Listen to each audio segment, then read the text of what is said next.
আসসালামু আলাইকুম। আমি মিরানা ঢাকা থেকে বলছি।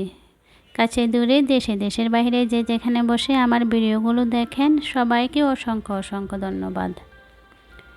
আজকে আমি আপনাদের সঙ্গে চমৎকার একটা রেসিপি শেয়ার করতে যাচ্ছি। আমার গাছ থেকে পুঁই শাকের পুঁই পাতা নিয়ে এসেছি। যে পুঁই শাক পাতাগুলো আমি তুলে এনেছি, এনে আজকে চিন্তা করলাম একটু পাঙ্গাস পাতুরি করব, অনেক মজাদার। এখানে আমি 4 পিস পাঙ্গাস মাছ নিয়েছি। পেটি অংশ নিয়েছি, আবার পেটের অংশও নিয়েছি। আমার কাছে এই পেটের অংশ খেতে খুব ভালো লাগে। অনেকেই পাঙ্গাস মাছ খেতে চান না, কিন্তু আমার কাছে অনেক বেশি ভালো লাগে। আবার অনেকেই কিন্তু অনেক বেশি পছন্দ করে খান, তাই না? পাঙ্গাস মাছ ভালো করে লবণ দিয়ে একটা তারের মাজনি দিয়ে পরিষ্কার করে নিয়েছি। এখন আমি একটু হলুদ লবণ মেখে রেখে দিলাম। এখন চলে এলাম চুলায় আমি একটা কড়াইতে 1 চা চামচ সরিষার তেল দিয়ে বড় সাইজের 2টা পেঁয়াজ, 5-6টা কাঁচামরিচ, 1 চামচের মতো আদা একটু বড় করে কেটেছি, আর রসুন দিয়েছি 5-6টা। এখন আমি একটু তেলের মধ্যে ভেজে নিয়েছি, জাস্ট 2 মিনিট কাঁচা ভাবটা চলে যাওয়ার জন্য ভেজে নিয়েছি। এখন আমি দেখেন এভাবে করে, আপনাদের কাছে নিশ্চয়ই আছে এটাতে করে আমি পিষে নিয়েছি। আপনারা চাইলে কেউ শিলপাটায় করতে পারেন, ব্লেন্ডারে করতে পারেন, তবে এরকম করে করলে একটু একটু আস্ত থাকবে, তখন পাতুরিটা খেতে অনেক মজা লাগবে। যেহেতু আমি এখানে কাঁচামরিচ দিয়েছি, সেই জন্য আমি এখানে গুঁড়ো লাল মরিচটা কম দিব। 1 চা চামচ দিয়ে দিলাম জিরা গুঁড়ো, আর 1/2 চা চামচ মরিচের গুঁড়ো, 1/2 চা চামচ ধনিয়ার গুঁড়ো, একটু লবণ। লবণটা যেহেতু আমি আগে মাছের সঙ্গে দিয়েছি, সেই জন্য এখানে সামান্য পরিমাণে দিলাম। এখন দিয়ে দিলাম মশলার মধ্যে 1 টেবিল চামচ সরিষার তেল।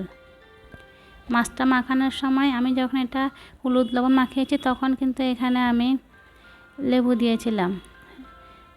1 টেবিল চামচ লেবুর রস দিয়েছি, এতে করে মাছটা ভালো করে ম্যারিনেট হয়ে যাবে। এখন সবগুলো মশলা দেখেন ভালো করে মাছের গায়ে চেপে চেপে লাগিয়ে দিচ্ছি। এরকম করে চেপে চেপে লাগিয়ে দেবেন, তাহলে মাছটা খেতে কিন্তু অনেক ভালো লাগবে। পাঙ্গাস মাছ অনেকেই কিন্তু অভক্তি লাগে, খেতে চান না। এভাবে করে রেসিপি তৈরি করবেন, এই পাতুরি বানিয়ে খাবেন, দেখবেন স্বাদ আপনাদের মুখে লেগে থাকবে। এভাবে করে একবার ট্রাই করতে পারেন। এখন সবগুলো যখন মশলা মাখানো হয়ে গিয়েছে, মাছের মধ্যে ঢেকে রেখে দিচ্ছি এটা 30 মিনিট। এটা 30 মিনিট মাখানোর পরে রেখে দিলে সবচেয়ে বেশি ভালো হয়, তাহলে ভালো করে সবগুলো মশলা ঢুকে যাবে। এখন আমার গাছের এই যে পুঁই পাতাগুলো কিন্তু অনেক ছোট ছোট, সেই জন্য এটা মুড়িয়ে নিতে একটু সমস্যা হচ্ছে। বড় সাইজের পুঁই পাতা হলে বেশি ভালো হয়, এই জন্য আমি 3-4টা একসাথে পুঁই পাতা দিয়ে তারপরে মুড়িয়ে নিচ্ছি। এই যে আমি মশলাগুলো কিন্তু দিয়ে দিচ্ছি, এতে করে যখন পাতুরিতে হবে তখন খেতেই কিন্তু অসাধারণ লাগবে। এভাবে করে মুড়িয়ে দিবেন। যেহেতু পুঁই পাতা করতেছি আমি, দেখেন এখানে এখন টুথপিক লাগিয়ে দিচ্ছি, তবে আমি ব্যর্থ হয়েছি। টুথপিক লাগিয়ে দেওয়ার ফলে কিন্তু পুঁই পাতাগুলো যেহেতু নরম, সেই জন্য এটা চিড়ে চিড়ে যাচ্ছে। আমি সেই জন্য সুতা দিয়ে ভালো করে মুড়িয়ে দিয়েছি, এতে করে কিন্তু সুন্দর করে হয়ে গিয়েছে। এভাবে করে 3-4টা পুঁই পাতা একসঙ্গে দিয়ে দিলাম। যদি আপনাদের পুঁই পাতা বড় থাকে তাহলে একটাতেই কিন্তু হয়ে যাবে। এখানে যেহেতু পুঁই পাতাগুলো ছোট, সেই জন্য আমি 3-4টা দিয়ে মুড়িয়ে নিয়েছি।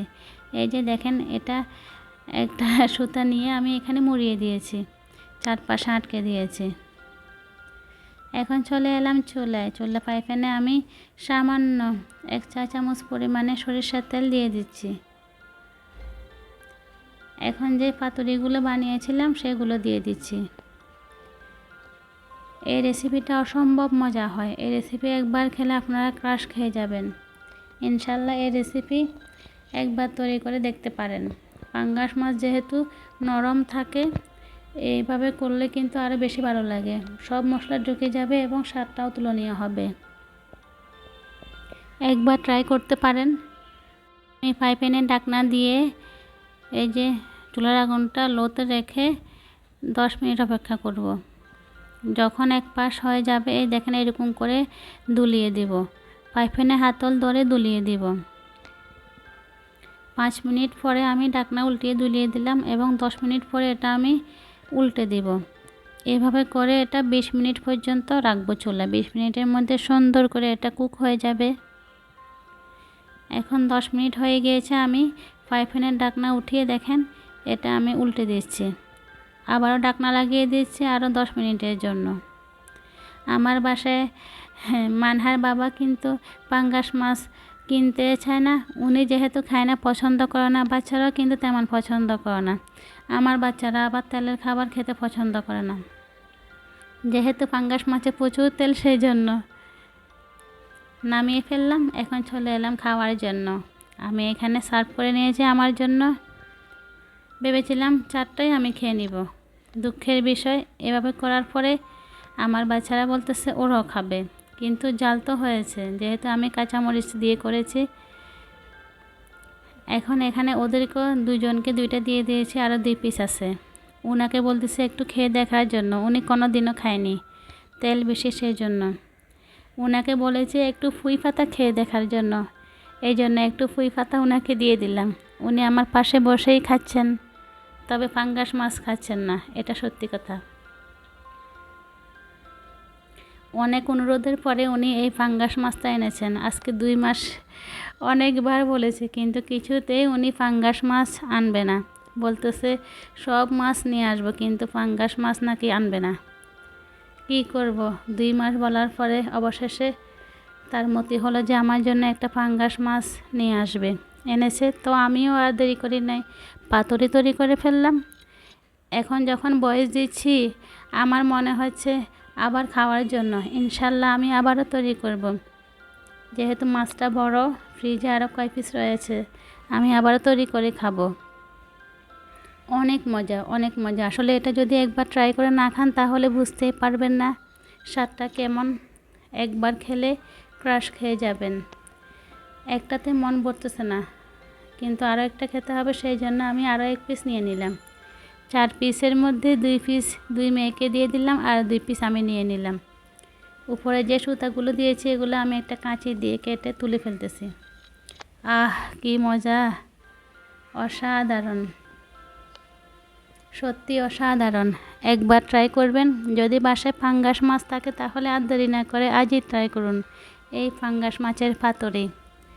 আপনারা যারা ভিডিওটা দেখতেছেন অবশ্যই একটা লাইক দিয়ে তারপরে ভিডিওটা দেখা শুরু করবেন এবং শেষ পর্যন্ত দেখবেন। সবার কাছে আমার এই অনুরোধটা রইল। এই যে দেখেন খেয়ে নিচ্ছি, কি সুন্দরভাবে কুক হয়ে গিয়েছে, অসম্ভব মজা। ওই দিন আমি আরও অনেক কিছু রান্না করেছিলাম, কিন্তু এটা থাকতে আর কিছুই খেতে ইচ্ছে করলো না। খুবই মজা, অসাধারণ। আমার আজকের রেসিপি আপনাদের কেমন লেগেছে অবশ্যই কমেন্টস করে জানাবেন। সবাই ভালো থাকবেন। আল্লাহ হাফেজ।